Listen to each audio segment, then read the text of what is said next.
on new legislation just enacted by the council on Tuesday, focused on co-locating affordable housing with new or significantly renovated county-owned land facilities in Montgomery County. Today we're here from a number of speakers, including Council Vice President Andrew Friedson, Councilmember Natalie Fani Gonzalez, Council President Evan Glass, Councilmember Kate Stewart, Mary Kohler with the Montgomery County Housing Alliance, Dan Reed, Regional Policy Director of Greater Washington, Stuart Schwartz, Executive Director and Founder for Coalition for Smarter Growth, Jane Lyons-Reeder, private citizen and steering committee member of Montgomery for All, and Faith Na, student at Poolsville High School. Now I'm going to go ahead and toss it to Council Vice President and Chair of the Planning, Housing, and Parks PH Committee, Andrew Friedson, who will make some opening remarks, and then we'll hear from each of our speakers who will call on, and then we'll open it up for questions from the press if you guys have any questions. And I'm going to go ahead and toss it to Council Vice President Andrew Friedson. Thank you, Jordan. I am so excited to be here. I also want to recognize you're going to hear from a number of colleagues, but we have Marilyn Balcom, who's here as well. Really appreciate my council colleagues joining here in support of this important bill, Bill 3322, that really reiterates and recommits this council's commitment to affordable housing and to making sure that we are taking advantage of every available resource we have. And one of the best resources that we have, one of the most important resources that we have in county government is land. Land that we know is scarce, housing that we know is in desperate need, opportunities that we know we can't afford to pass up if we want to meet the housing crisis that this county and this council has committed to. So I'm really pleased to be here with some terrific advocates in the community. I would say public citizens, not just private citizens and organizations who have been at the forefront of addressing our housing needs in our county. But the key purpose of this bill is to make sure that each and every time we have a recreation center that we are building or rebuilding, that we have a library that we are building or rebuilding, that we take a serious look to see whether or not we can have housing as part of that project. When we talk about these public benefits, a recreation center or a library, we're talking about benefits for the public, for the community. But we have an opportunity every time we build a rec center, every time we build a library, to create a community in and of itself. And we can't afford to pass up those opportunities because it's too hard, or because it's too challenging, or because we wait too long to have the serious and important conversation we need to have in a collaborative way, in a transparent way, in a public way, to determine what would we need to commit in order to achieve our housing goal, in order to actually accomplish what we said we wanted to do, which is to ensure that we co-locate housing on our public property. The key to addressing the housing crisis is to use every single tool that we have at our disposal, and we need the county government to be a leader when it comes to addressing this challenge of housing affordability in Montgomery County.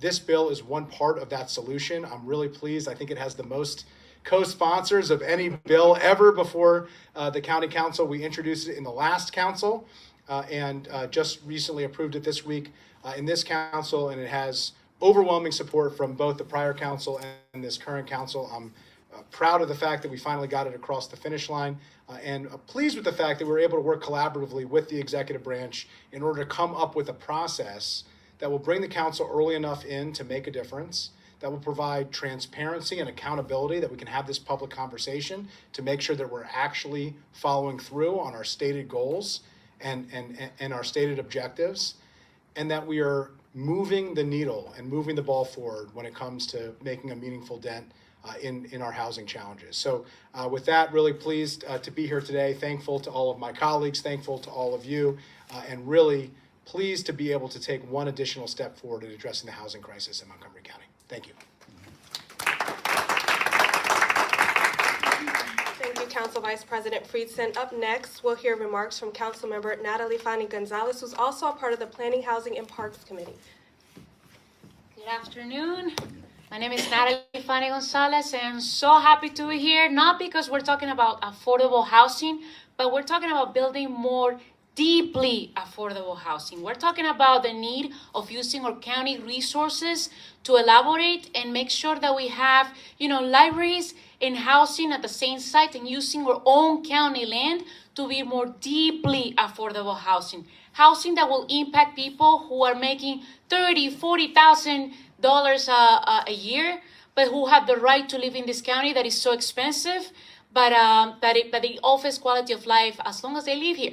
So thank you so much for Councilmember Andrew Friedson and the previous council that worked towards this bill that will bring more transparency to our county, working towards more deeply affordable housing. Thank you so much for your time.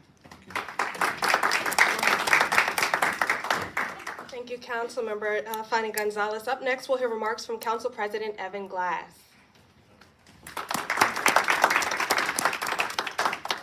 Good afternoon, everybody. I want to thank Council Vice President Friedson for introducing the bill. Glad to know that it had the most number of sponsors and co-sponsors, probably in council history. You're correct on that. This is so important because Montgomery County has to build 47,500 homes over the next decade, and that is a number that the Council of Governments has provided us as the county, as the state, and as the region continue to grow. And we know that we have a housing crisis on our hands where we don't have enough houses, we don't have enough places for people to live, and those that we have are extremely expensive. And so the best way to reduce cost is to use free land. And that's what the county is now going to start looking into. And so this is a great first step, doing an inventory on all the county land where we're going to do other projects.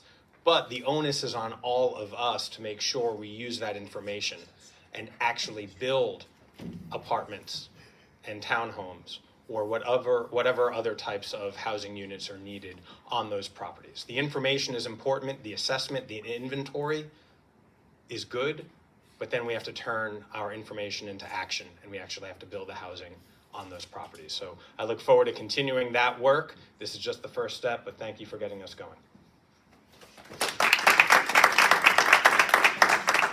Thank you, Council President Glass. Up next, we'll hear remarks from Councilmember Kate Stewart.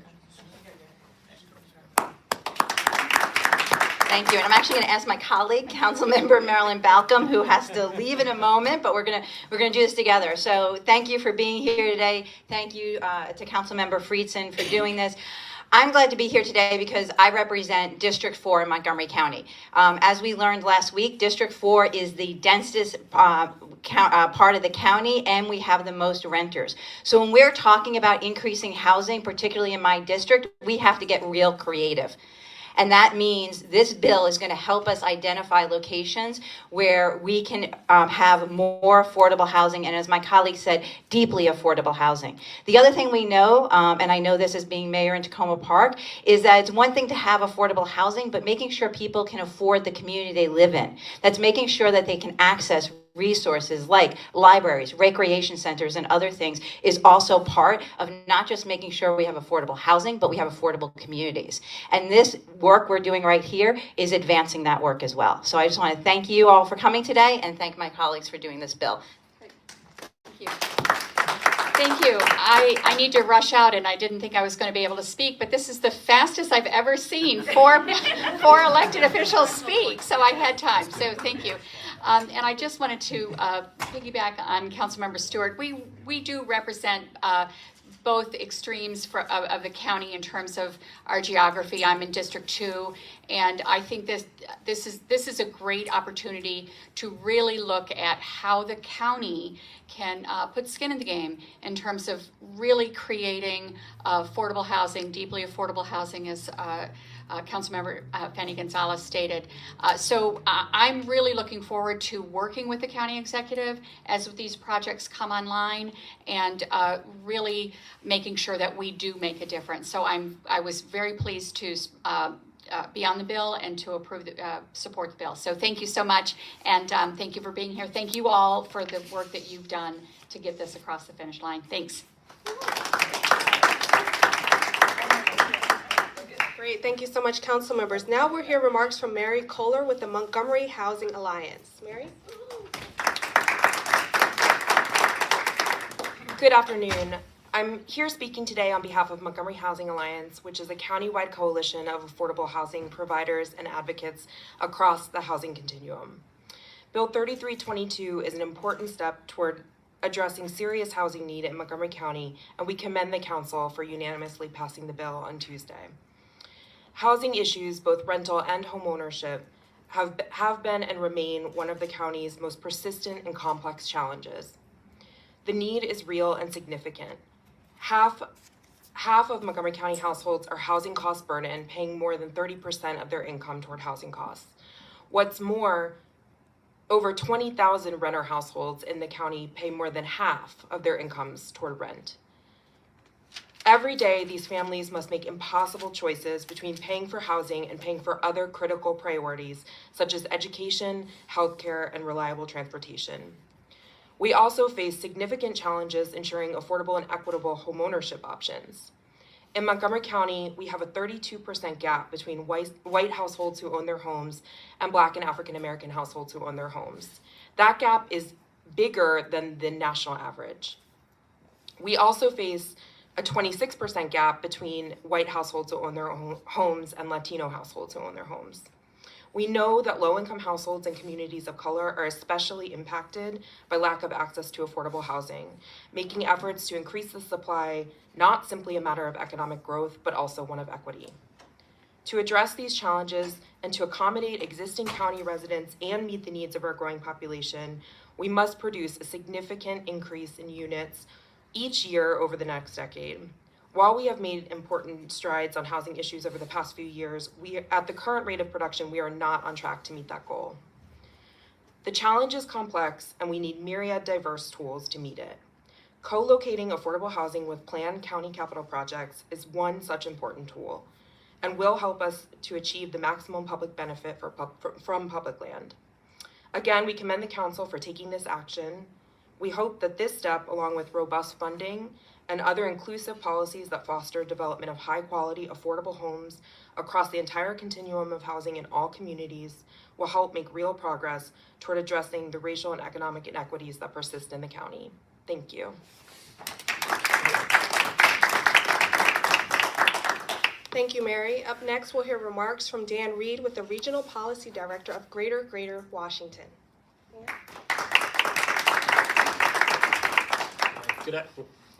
Good afternoon. My name is Dan Reed. I'm the Regional Policy Director for Greater Washington. We're a voice for equitable housing and transportation in the DC area. I grew up in Montgomery County. I chose to make my home in Montgomery County, and I'm grateful the County Council is taking action to keep this place affordable for everyone. We are in a housing crisis. We aren't building enough homes, and we aren't building enough affordable homes. Home prices are rising, and people cannot stay here or move here if they want to. Most of my friends who grew up in Montgomery County don't live here anymore because they can't afford it. And every household who gets priced out of this county is a loss for our county. As the council president said, we need to build a massive number of homes in the coming years to accommodate our growing population. We need solutions, and we need solutions at scale. This bill creates opportunities for doing just that. Thousands of new, safe, affordable homes alongside high-quality public amenities like libraries and recreation centers. Public land is one of the county's biggest assets, and now we can put it to public good. Every affordable home we build means a family whose loved ones can stay close by, an employer who can find the employees they need, a teacher who can keep working with a student who'd otherwise have to change schools, a social group or faith community whose members will be there at the next meeting. And for our county, it means less traffic, fewer vehicle emissions, less suburban sprawl, and more equitable communities. For me, access to a moderately priced dwelling unit in 2014 meant I, as a young adult starting out, could stay in Montgomery County and build savings that allowed me to buy a home here. It was life-changing, and I'm excited that we can give that opportunity to many more people in the future. We can't achieve our goals unless we hold ourselves accountable for them. This bill will give us a transparent process to ensure we can use the resources we have to build the housing we need. Thank you.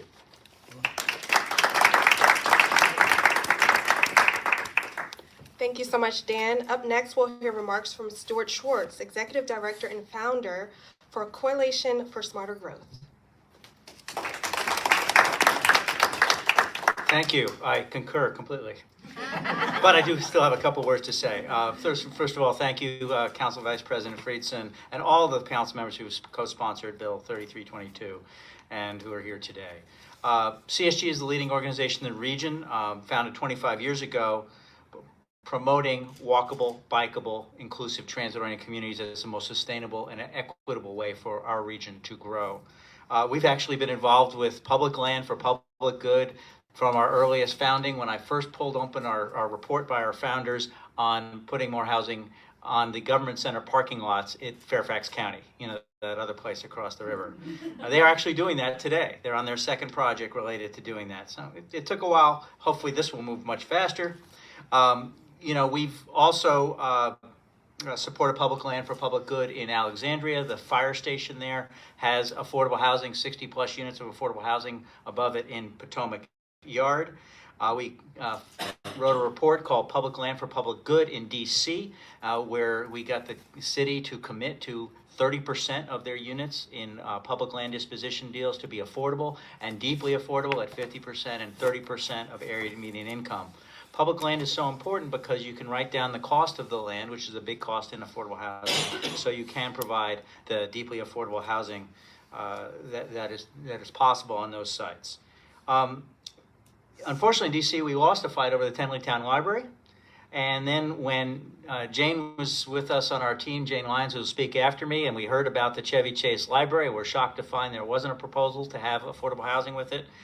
We went into action with Action in Montgomery, Montgomery for All, and other partners, mobilizing, and thank you to the council for stepping in and responding to that situation. And now here we have an opportunity for a more formal, standard process, more transparent, with good public engagement that will guarantee us more housing in public land facility deals that we make.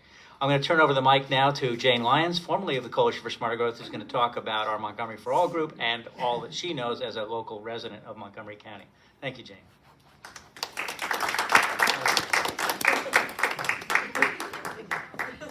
He is correct. Up next, we'll have remarks. Jane Lyons, reader, private citizen, and steering committee member of Montgomery for All.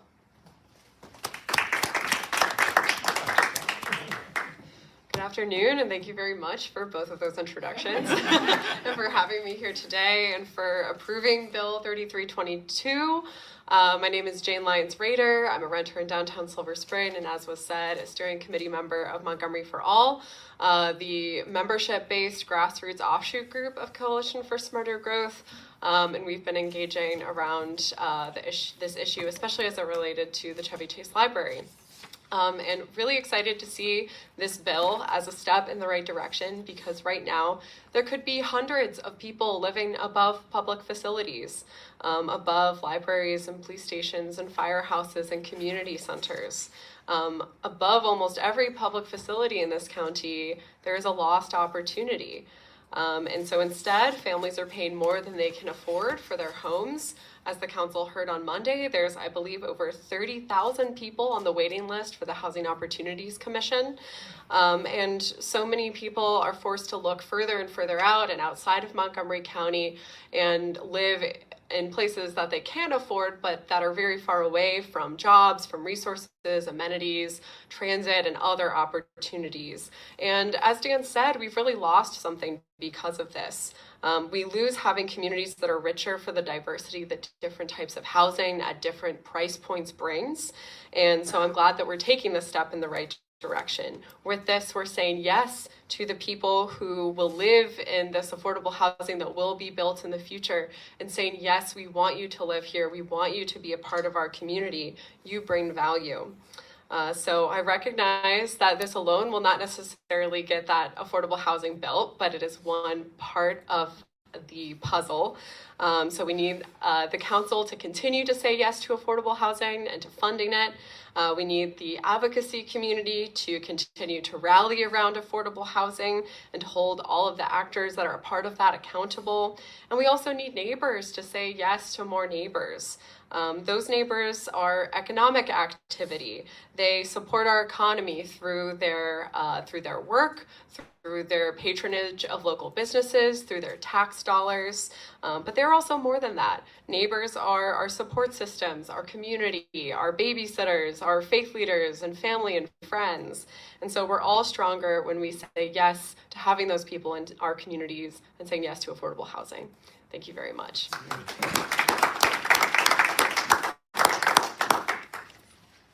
Thank you so much. Now we're going to go ahead and toss it to Councilmember Friedson to close us out and then open up for any possible questions from the media. Okay? Appreciate it. Thank you so much. All I have to say is hopefully this process is as efficient as this press conference has been, which I know is what we all hope. We'll open it up to any questions. I just want to close a couple points. The first is, as you heard Council President Glass talk about, this is just one of many efforts that this council has begun to undertake that carries on what the prior council had been doing. We're going to be continuing to do that work in the committee, and we have a deep dive into the progress of the $100 million Housing Production Fund, the additional Housing Initiative Fund, which is our primary vehicle to funding affordable housing, and the additional funding that we provided, their record funding that we have done, the naturally occurring affordable housing program that the county executive and the council worked on together, a number of other initiatives you heard earlier of addressing some of the challenges with a 37,000 resident backlog at the Housing Opportunities Commission through the voucher program, which just demonstrates the tremendous need that we have, a wait list that will take 6.5 years for someone to get off of. And that just speaks to the need that we have in this, and the fact that this is just one part of a broader perspective. This is not just about the projects, it's about the process, but process is policy, and it is priorities and how we prioritize this issue. And that's why I think this bill is so important and such a critical part of our efforts to ensure that we have the public priorities on the public land that we have, the resource that we hold. So with that, we have our final speaker, who I wasn't sure we were going to have, Faith Na, who's here. For anybody who watched the public hearing, she was a star there, and I know she'll be a star here. So with that, I'll call up Faith Na from Poolesville High School. Thank you. Just as a student advocate, I came to the council to talk about why affordable housing goes hand in hand with educational equity, and kind of as a student who's been in the DCC, as a Silver Spring student, as a Gaithersburg student, and now in rural Poolesville, I can say accurately that the housing crisis is something that a lot of students are facing directly. That means students who go home and genuinely don't know if their parents are going to be able to afford to live in the community. Montgomery County boasts that we are such a diverse, inclusive community, but we need to continue legislation and work that is going to ensure that these people have a place within our community, and that starts with affording housing. So I thank the council for their work on this legislation, and hope to continue to see more work like this who is just going to directly benefit students. So thank you. Well, thank you to Faith. In many ways, we're here for Faith and to make sure that Faith and her classmates and people like Faith are able to stay in our community and continue to grow and thrive in our community, be part of our community. But they need to be able to afford to stay in our community, and that's really what this is all about, the county government leading with our own resources by the power of our example and with real commitments through a better process that's more transparent and more accountable. So with that, happy to answer any questions. Suzanne? Two questions. One is this, like, are you going to do it on existing, like take a library that already exists and if there's land and add it, or is this only for new construction or additions? The process is focused on large renovation projects that are in the capital budget. So there has to be a differentiation. There are lots of capital expenditures that occur to existing buildings. So for instance, a roof might need to be replaced on an existing building, or a new system might need to be put in place. It's not realistic in those cases to knock down that building and to build housing. But anytime that we do a major renovation project, a standalone project in the capital budget, we have an obligation to determine whether or not it is both more cost effective and or, because it's not always going to be cost effective, more reflective of our priorities to commit to putting housing as part of that project. So there's a threshold question. It's not for every single capital expenditure that gets made. Some of them are quite small, but for every major capital project that happens in the county, on these with these projects, it would have to go through this process. Is there one in mind right now, or is one? Well, I'll give an example. One of the reasons why we're here, we've been working at this for like 3.5 years. And the original project, a lot of you've heard, is Chevy Chase Library. That was the most high-profile issue that really came to fruition in the budget. And in many ways, it was instructive because it created or demonstrated really the problem that we had, that by the time the council was brought in to that decision, it was at the very end of the process, way too late to have a collaborative, meaningful, thoughtful, transparent discussion. But the real beginning of this story was with the White Flint Fire Station project. Early on in my first term, when White Flint was part of District 1, which it's now in District 4, but we asked about the White Flint Fire Station. This is a new fire station that was going to be built in the center of an emerging, urbanizing area where we desperately want to be pursuing additional development and growth opportunities and more housing and more jobs. And it was not on the table to be co-located with housing. And we couldn't understand why, and we had been working through and trying to figure out the challenges and the issues with that, and we realized that the process just wasn't working, because if not at White Flint, if not in this signature corner of an emerging area that we desperately are pursuing the addition of housing and the addition of office and retail, where would we ever be doing this? And so that really set off this years-long process to figure out how we improve this process to get to a better place, and ultimately the legislation and the outcome that we're here talking about. And one last question is that financially, is the county going to be paying for all this, or developers, or? Well, that's a question on a case-by-case basis. There isn't a one-size-fits-all for an individual project, but generally, either the county has to pay to subsidize affordable housing, or we have to provide something of value to the private sector. And sometimes it will be a combination of both. Sometimes it will be exclusively a county commitment, but it's wholly unrealistic to expect that we're going to get housing for nothing. So in this case, we have something of value. We have land, and that's of real value. But ultimately, the question then is, how do you pay for a public benefit like a library and a rec center and get the housing that you want? There might be public-private partnerships that are needed to make that happen, or it might be able to be exclusively a county project. I think that will be determined on a case-by-case basis. But we need to have the conversation, and we need to have it early on enough that we can actually make a meaningful difference in providing the public benefit like the rec center, like the library, and determine whether or not we can have housing, and then what kind of housing that we're going to have and how we pay for it. And that's really the point of the bill. Thanks. Hi, Thomas Shearer from Channel 5. See you, Tom. A lot of times when legislative bodies try to talk about affordable housing with their constituents, there are constituencies that all of a sudden come out of woodwork and say, whoa, I don't want that in my neighborhood. How confident are you that people will hear this idea, understand the advantages that you see in it, but we don't run into a NIMBY situation where people start saying things about this that maybe don't line up with how you view it? It's a very fair point. I think ultimately this is the challenge in local governments that we have been facing for decades. And I do think that this council and the prior council have demonstrated our commitment to addressing the housing crisis in a meaningful way, that the idea that we can solve a problem as long as it's somewhere else is just not an acceptable solution to the problem. It's the reason why we've committed to the Council of Governments housing target, to demonstrate our commitment to this issue. But if we're going to commit to these targets, we have to actually be moving the needle on projects to make a difference. And we've done a lot. We eliminated the housing moratorium, not 20 years ago, but 5 years ago. That would have been seen as impossible. We ended it countywide. We ended it working with the planning board, where Natalie Gonzalez previously served on. I helped to lead the effort here at the council to eliminate it countywide, to not even carve out portions of the county to have that. That was a policy, like many policies, that was derived from the idea that new residents are a burden, not a benefit. And we're rejecting that concept, because that is just not true.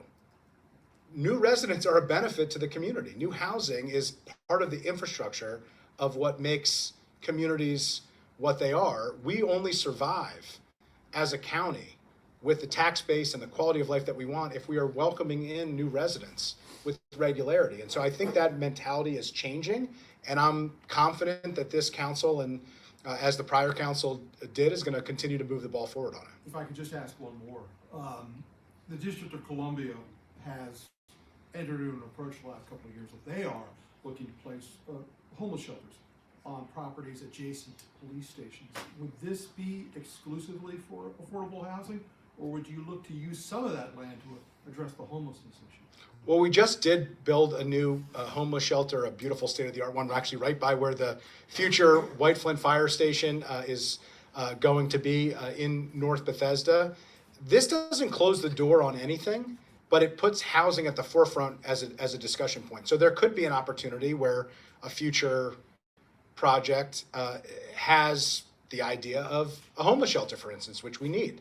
And we have that discussion. The key here is we're going to have it early on in the process. The council would be able to waive the housing requirement to provide a more temporary situation, with a homeless shelter specifically. But even the concept of a co-location, like you're talking about, is not something that we do very well. It's not something historically that we have done. We have looked at individual projects with a singular focus. The Department of General Services traditionally works directly with that particular department. They work out the requirements, the POR, the program of requirements. They determine what is needed, and then they move forward with a project and try to do it in the most cost-effective way. They're doing their job. They're doing exactly what they've been asked to do. But now what we're saying as a county council and what we're saying as a county government is our priority is to maximize the benefit to the community for each parcel of public land. One of our greatest priorities, one of our most significant challenges is housing, so we're putting that at the forefront, but that doesn't prevent us from doing child care centers. It doesn't prevent us from doing homeless shelters. It doesn't prevent us from co-locating other issues, but we need to have this conversation earlier on in the process so we can have that public and transparent discussion. This will help us do that. Malik with GEN TV. So I just want to know, with this new project, additional houses is eventually a good thing. So will you put in place a set of policies that will eventually address the current problem? Because if you build more, which is a good thing, so how are you going to prevent the future houses not to be in the same situation? Because if we talk about 30% of our income going toward houses, which is a crisis. So what are you going to put in place to prevent that to occur in the future? Well, it's a really good question. As we noted before, this is just one of many tools in the toolkit to be able to address the housing challenges that we face. But we can't address it. We can't make an impact in terms of making housing more available for more people if we don't have more housing available for more people. And so what this is going to do is allow us, using the county's resources, using the county's land, to provide more opportunities for more people. And in these projects, the county is in control. We can provide the type of affordable housing that we want in so much as we're willing to commit the resources to make it happen. There's virtually no such thing as affordable housing that exists without public subsidies. We have to provide county resources, or there are low-income housing tax credit federal resources, or sometimes state resources, or usually all of those types of resources. In this case, we're starting with the county putting forward our land to make the price less so that we can provide more housing.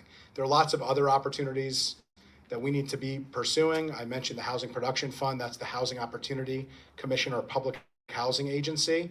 They have $100 million now to dramatically increase their pipeline.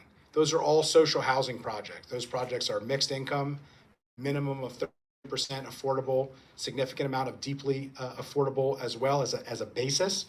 But there are lots of more opportunities to do that. We can do more with partnering with our nonprofit partners. We had a bill for an automatic property tax abatement called a pilot, a payment in lieu of taxes. That bill provides our nonprofit providers with more certainty earlier on in the process so they can provide more affordable housing. So there are lots of ways that we can address this, but it is a massive challenge that requires a lot of different ways in order to address it. This is one piece, but not the only piece in order to solve it. Any other questions? We did have a statement from Councilmember Jawando, if that's okay. Sure. Okay, we just got a statement from Councilmember Jawando regarding this legislation. I'm just going to read the statement to you guys.